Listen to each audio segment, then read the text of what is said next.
irreversible, que ya sea va a estar afectada por la disminución del filtrado glomerular o por un daño renal que va a estar indicado con marcadores de lesión renal que lo vamos a ver más adelante.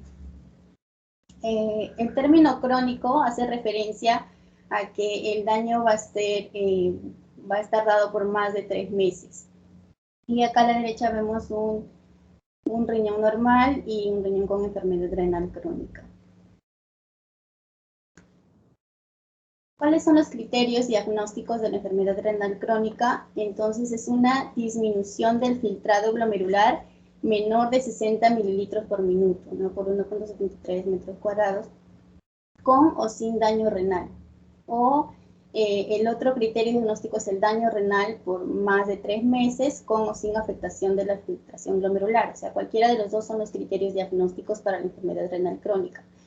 Pero, ¿qué es el filtrado glomerular o la tasa de filtración glomerular? ¿No? Es el volumen de líquido filtrado por los dos riñones en un minuto. ¿Y cuál es el valor normal? Es de 125, algunos dicen de 100 a 120, pero en el libro que yo encontré estaba 125 mililitros por minuto, que equivale al 15 al 20% del flujo sanguíneo renal, ¿no? Entonces, estos dos son los criterios.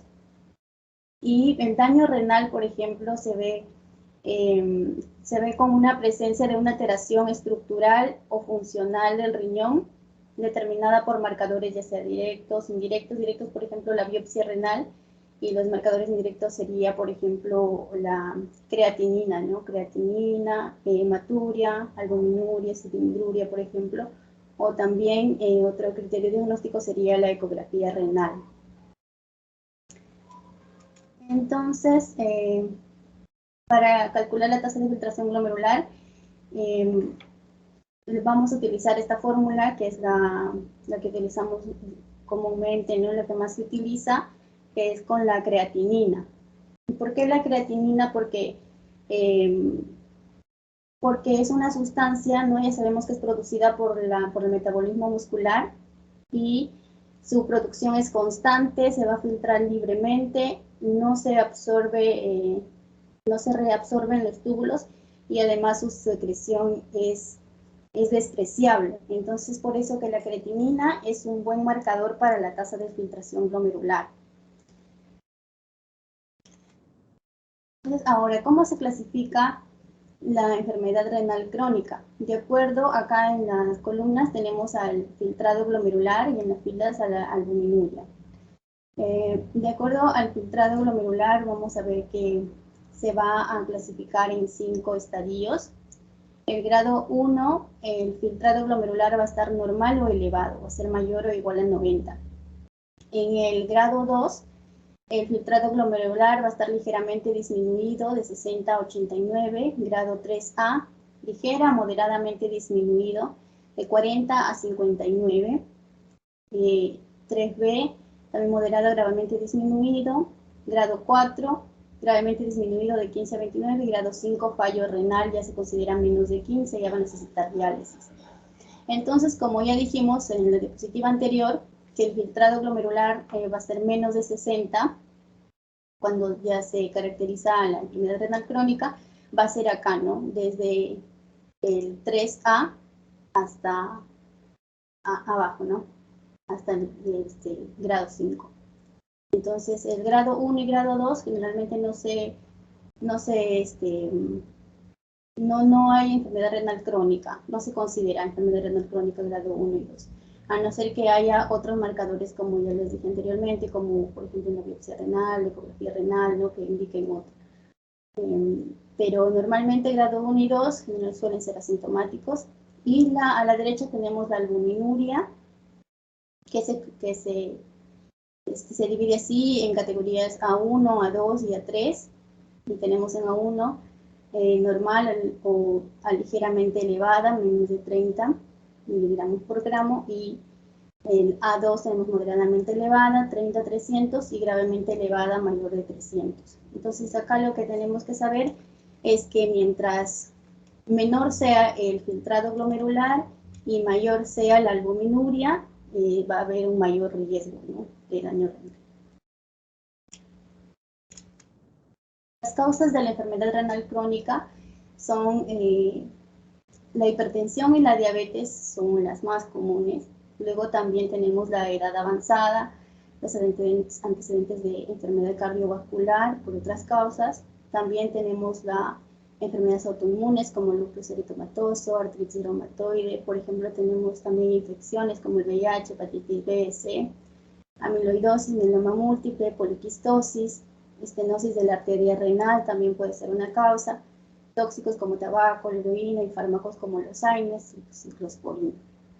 Pero las más comunes son la hipertensión y la diabetes.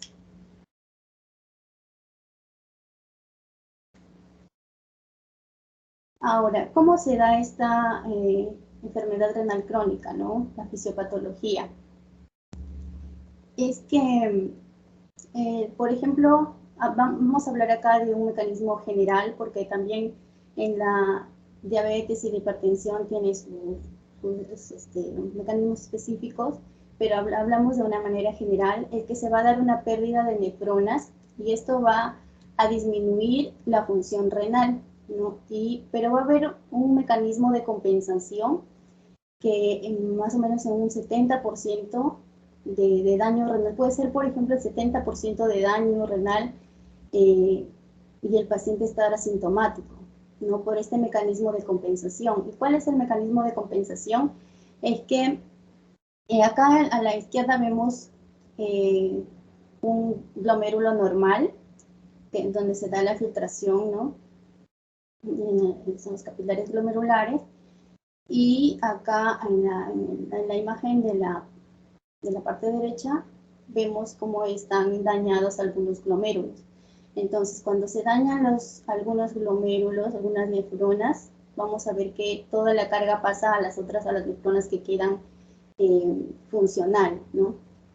Y esto lo que va a ocasionar es un aumento de la presión hidrostática en estas nefronas que están funcionando normal. Aumento de la presión hidrostática, una vasodilatación en la arteriola aferente, ¿no? Porque la arteriola aferente es por donde va la sangre hacia el glomérulo, ¿verdad? Entonces va a haber una vasodilatación en la arteriola aferente, y esto va a ocasionar una hiperfiltración glomerular.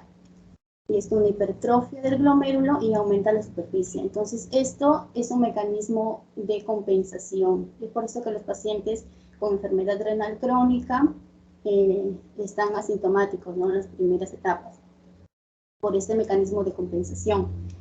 Pero luego, si se va ya agravando la enfermedad, vamos a ver que va a ocurrir en el glomérulo un daño en la matriz mesangial, y esto va a ocasionar una síntesis de citocinas, factores de crecimiento, fibrogénesis también. Esto va a ocasionar una hipertrofia glomerular y una glomerulosclerosis, ¿no? Va a haber una glomerulosclerosis y esto ocasiona pues un aumento de la proteína, ¿no? Proteinuria, hipertensión arterial, lesiones tubulointersticiales, y esto también va a contribuir al daño en la matriz mesangial. Manifestaciones clínicas y de laboratorio. La enfermedad renal crónica en estadios 1, 2, hasta 3A, hasta 3B pueden ser asintomáticos, pero en estadios 4 y 5 ya aparecen los signos y síntomas cuando la filtración glomerular está menos de 30. Ahora, hay algunas excepciones, por ejemplo, para que aparezcan los síntomas en estadios más precoces.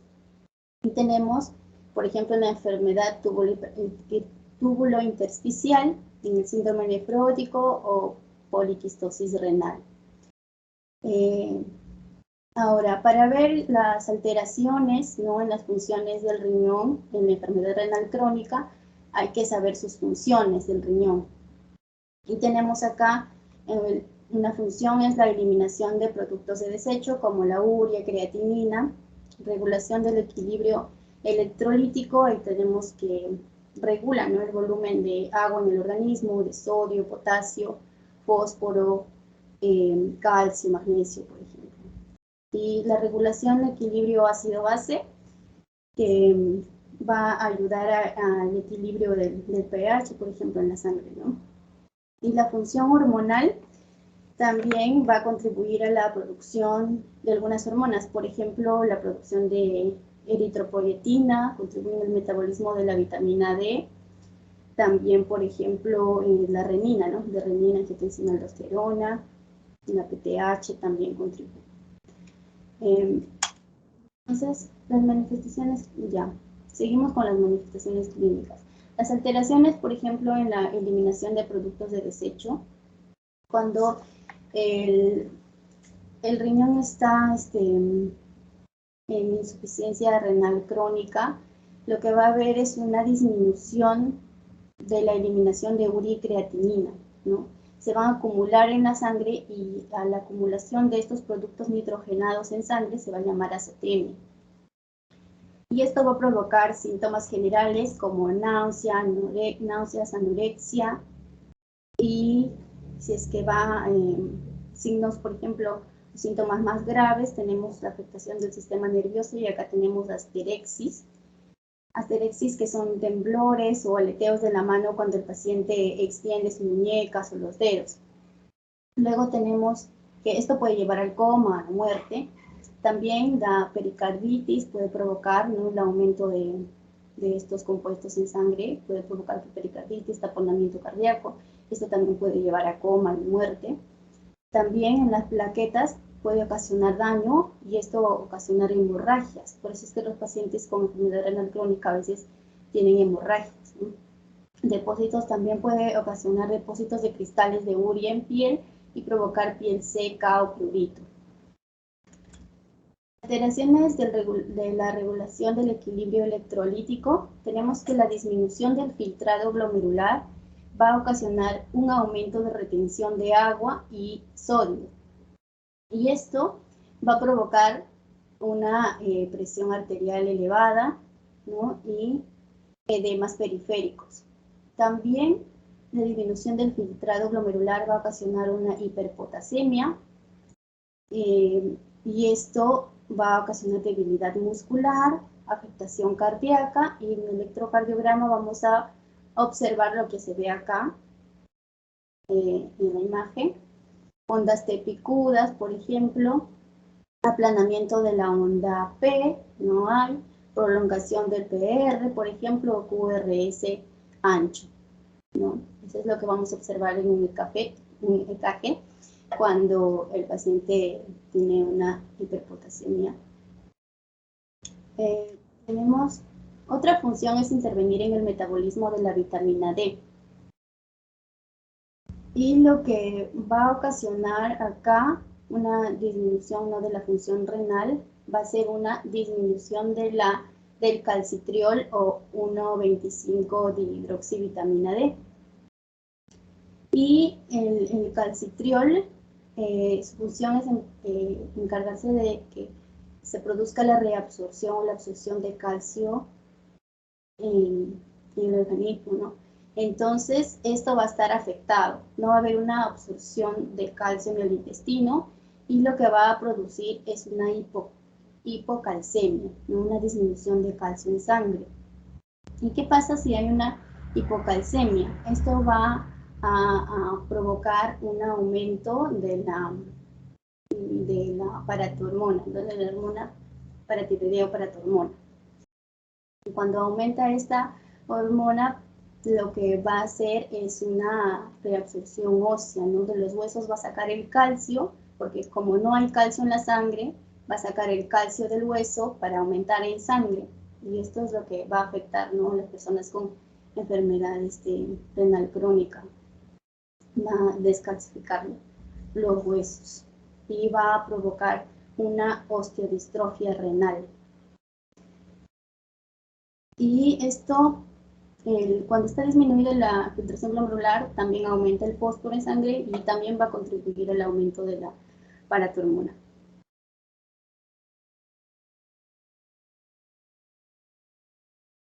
Otra función es la regulación del equilibrio ácido-base.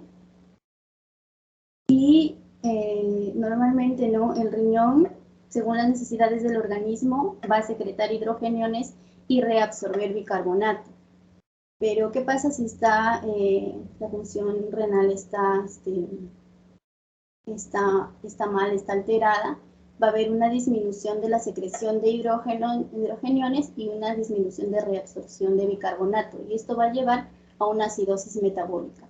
También otra función del riñón es que la producción de renina, ¿no? Pero en la enfermedad renal crónica, a las estadios iniciales va a haber aumento de renina y va a haber una hipertensión, pero ya en estadios finales o en la enfermedad renal crónica terminal va a haber también una disminución de renina y una hipotensión. También otra función del riñón es la producción de eritropoyetina, y acá va a estar disminuida esta función, va a haber menos eritropoyetina, por lo tanto va a llevar a que el paciente tenga anemia, generalmente normocítica normocrónica. Diagnóstico: primero tenemos anamnesis, exploración física, pruebas complementarias, estas pruebas de acá, hemograma, examen de orina, pruebas complementarias para descartar causas primarias como mieloma múltiple, lupus eritematoso, otras enfermedades infecciosas, pruebas de imagen como ecografía renal, por ejemplo, y estudio anatomopatológico como una biopsia renal. El tratamiento es tratar las causas subyacentes, el control si es que el paciente tiene diabetes, hipertensión arterial, detectar y tratar manifestaciones clínicas, analíticas, ¿no? Como por ejemplo los edemas y otras manifestaciones que tiene el paciente, y ya si es que va aumentando de grado, de estadio, puede requerir una terapia sustitutiva como la diálisis, como vemos acá en la imagen, o en último término el trasplante renal. Vamos al caso clínico.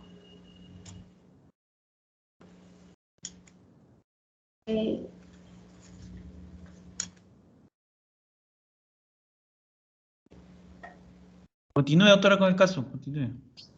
Ya, María es una paciente de mujer de 60 años de edad, traída a sala de urgencias por sus familiares, y al ingreso presenta alteraciones en la orina como nicturia, también astenia y debilidad muscular, ¿no? Adinamia, dificultad en el movimiento, hiporexia, disminución del apetito, náuseas y vómitos. Además presenta edemas en las extremidades superiores, inferiores, prurito, presenta palidez, calambres y adormecimiento y dificultad para concentrarse.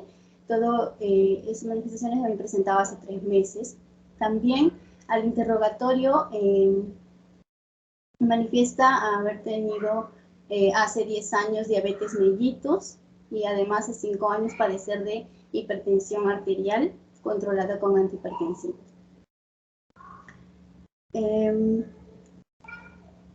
Los signos: presenta de presión arterial 140/90, la cual está aumentada, frecuencia cardíaca 80 latidos por minuto, frecuencia respiratoria 20, temperatura 37, ¿no? Presenta palidez y tegumentos. Además, al examen físico presenta pupilas normales, fuerza y sensibilidad conservadas, arcos de movilidad conservados, cuello sin alteraciones, campos pulmonares con ruido respiratorio normal, peristalsis presente sin alarma peritoneal, genitales sin datos patológicos, extremidades inferiores con coloración ocre y edema. La citometría hemática presenta hemoglobina de 9.8, lo cual está disminuida, tiene anemia. Hematocrito también está disminuido. Los leucocitos 7000 están en valores normales, neutrófilos también normales, linfocitos igual, plaquetas también están en valores normales. La glucosa está aumentada, tiene 180 miligramos por decilitro por la diabetes, ¿no? Glucemia capilar también tiene 180 miligramos por decilitro, también está aumentada. Es la glucemia capilar normal es en la tira reactiva, ¿no? También lo normal es de 60 a 95, acá también va a estar aumentada. La urea, lo normal es menos de 40, y dice que la urea ya es elevada cuando está más de 50, y acá ya tiene 56, también urea está elevada. El nitrógeno ureico también, lo normal es de 70 a 20 miligramos por decilitro, acá está aumentado. Creatinina aumentada, tiene 4 de creatinina. Sodio en sangre 150, también está aumentada. Potasio también aumentado, 5.9 miliequivalentes por litro. Cloro está normal. Tiempo de protrombina también normal. El pH también. Presión de CO2 está un poco disminuida. Presión de oxígeno también disminuida. Y bicarbonato está disminuido también.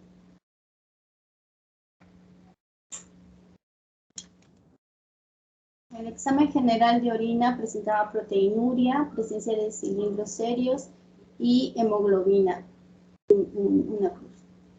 Al ultrasonido renal se observaron cápsula renal irregular, atrofia del parénquima renal con presencia de mayor cos por fibrosis.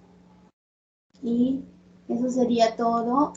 Y al final, como conclusión, si el paciente presenta enfermedad renal crónica, secundaria diabetes, hipertensión arterial. Doctora, ¿y en qué estadio está ahí? Doctor, lo que pasa es que no tengo el peso del paciente. No sé, no dice en el caso clínico, no dice cuánto pesa, no he podido ver en qué estadio está, solo sé la edad. Y según el peso.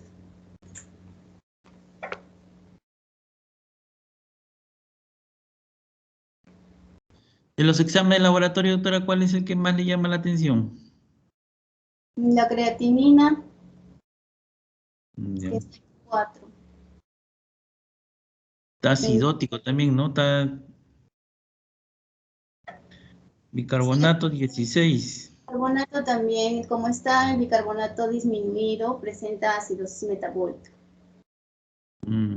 Sí, pues. Pero parece que es una insuficiencia renal crónica reagudizada, ¿no? Porque según lo que veo, el paciente parece que estuviera deshidratado. El sodio está en 150. Sí, salió 150. 150, ¿no? Frecuencia respiratoria 20. Claro, los pacientes que tienen insuficiencia renal debutan, crónica debutan así, ¿no? Tienen, tienen hiporexia, tienen náuseas, ven cualquier comida y le da asco, por más comida que ellos vean que les gusta, no quieren comer, ese es el principal, las náuseas, ¿no? Que son persistentes, la nicturia, el edema en miembros inferiores, típico de paciente con insuficiencia renal. Este paciente probablemente ya esté ya. ¿Y la urea, doctora, cuánto tiene? Urea tiene 56 miligramos por decilitro. Ya, 56 no está tan alto, ¿no? Está alto sí, pero levemente. Cuando el paciente tiene urias de 200, 300, tiende a desorientarse. Hace encefalopatía urémica. Pero este pacientito, pues ya con todos los síntomas y signos que se le encuentran, muy probable que ya sea candidato a hemodiálisis, ¿no? Imagínense que a 60 años entrar en una hemodiálisis, paciente joven relativamente.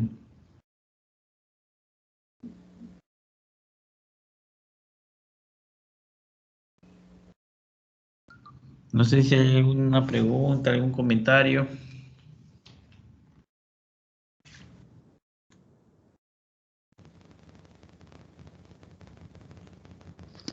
Yo, doctor, buenas noches. Sí, doctor. Una pregunta. Mencionó que las dos patologías eran diabetes mellitus y hipertensión arterial, ¿no? Quería saber bajo qué mecanismo la hipertensión arterial puede producir insuficiencia renal crónica. La hipertensión arterial, el problema es que va a remodelar todos los vasos sanguíneos. El riñón, pues, el riñón es un órgano que fundamentalmente tiene arteriolas, ¿no? Entonces, todas estas arterias, todos estos vasos van a soportar una presión. Esta hipertensión hace que toda pared del vaso sanguíneo remodele hasta que se disminuye la luz y se esclerosa, ¿no? Y ahí ya pues una vez que la pared del vaso sanguíneo empieza, la pared del vaso sanguíneo ya empieza la- a esclerosarse, ya la membrana basal, la membrana glomerular también se altera, ¿no? Entonces el riñón tiende a esclerosarse, ¿no? Se esclerosa. Si, si tiene diabetes, empieza a hacer una glomerulosclerosis. Si ustedes han llevado patología y han visto la lámina de la nefropatía diabética, el riñón se esclerosa y la hipertensión, más que todo, en las hipertensiones malignas, lo que sucede es que la pared del vaso sanguíneo remodela. Remodela y hasta que se esclerosa, pues ya todo eso hace irreversible este daño renal.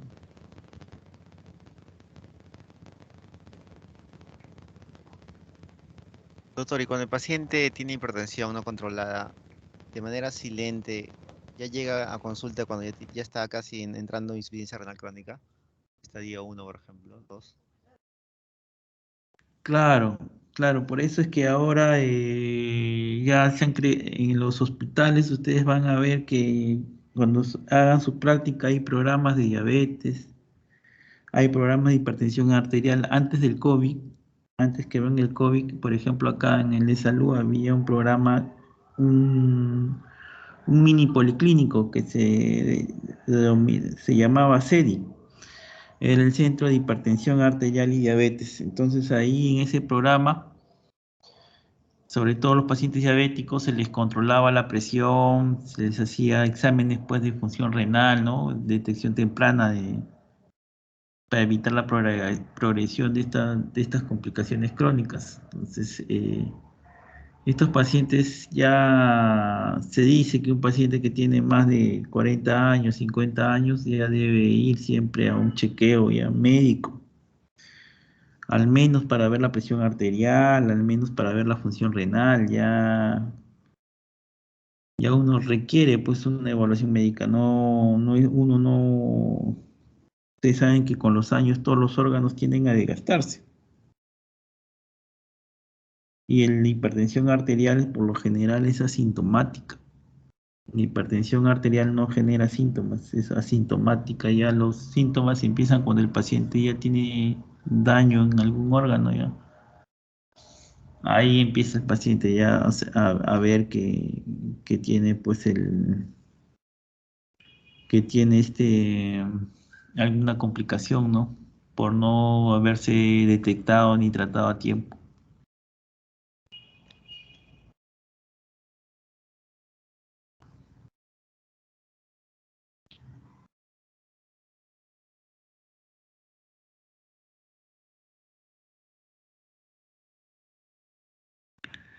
Ahora lo otro es la edad también, ¿no? La edad, ustedes van a ver pacientes jóvenes, ahora se ve que tienen hipertensión arterial. Pueden ser de diversos los factores. Pacientes que tienen estenosis de la arteria renal debutan con hipertensión arterial. Todo paciente debemos que viene hipertenso a la consulta debemos hacerle una ecografía de riñón y un ecodoppler de la arteria renal para descartar estenosis de la arteria renal.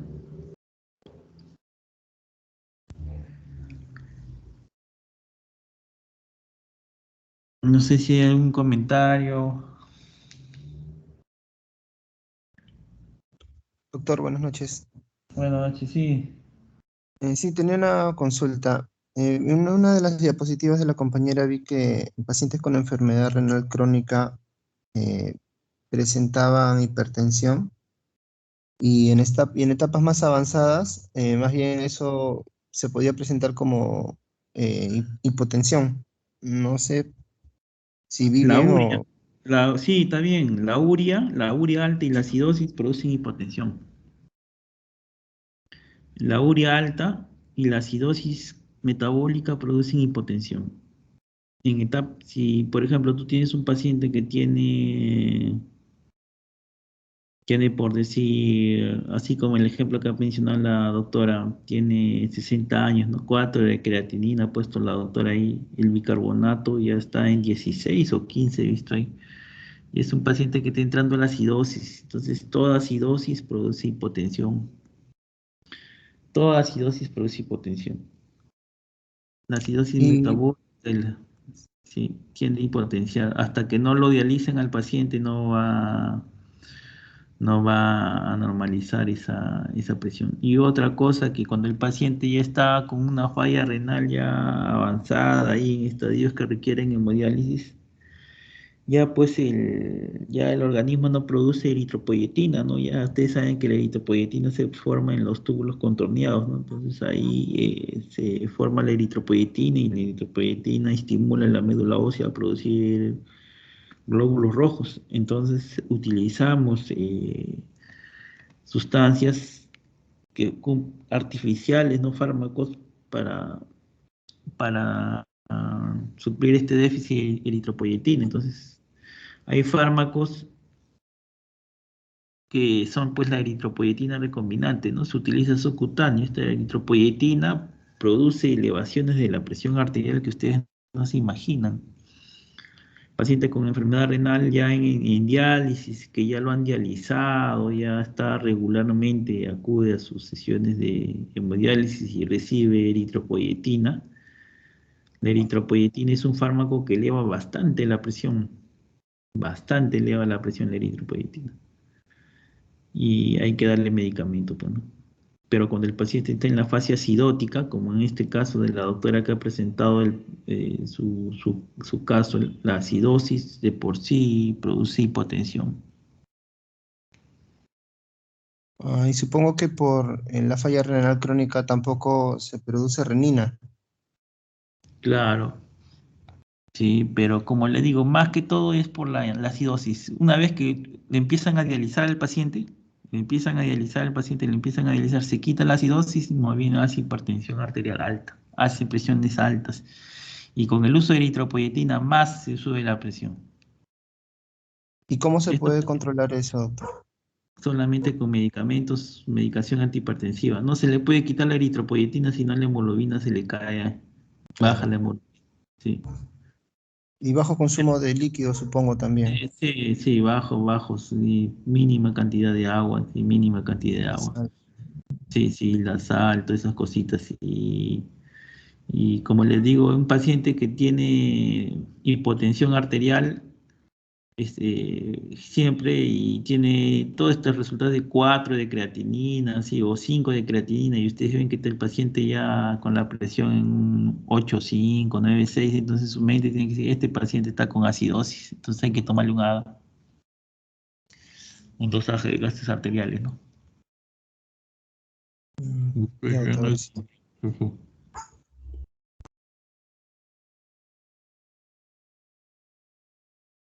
No sé si hay algún otro comentario. Ya no, si no hay más comentarios, doctores, agradecerle su presencia. Doctora, más bien, el doctor Gómez me escribió que los ensayos, que veo que tengo entendido, son como seminarios, ¿no? ¿Le explicó algo, doctora? No, doctor, como usted no me mencionó nada de ensayos. eh, Ahí veo en su programación, dice ensayos, dice. sí, pero bueno, el otro delegado me comentó que a ellos les han mandado a hacer como casos clínicos y van a exponer para su grupo. Igual, pues nosotros ya hemos hecho entonces, pues, cada uno ha preparado su caso. Ujú. Y son los mismos temas. Yo creo que ya con eso ya... Lo que sí, entonces mándenlo al correo en una carpeta, van a mandar todas sus asistencias, su ficha de calificación y esas presentaciones me lo mandan al correo institucional para justificarlo como si fueran los ensayos ya. Porque en realidad han desarrollado pues todos esos temas que figuran ahí. Ya, doctor, entonces le mandamos asistencias, fichas. Con respecto a las fichas, le pregunté a la delegada del curso y me dijo que la doctora Palomino no le había mencionado nada. Ya Pero seguro ya.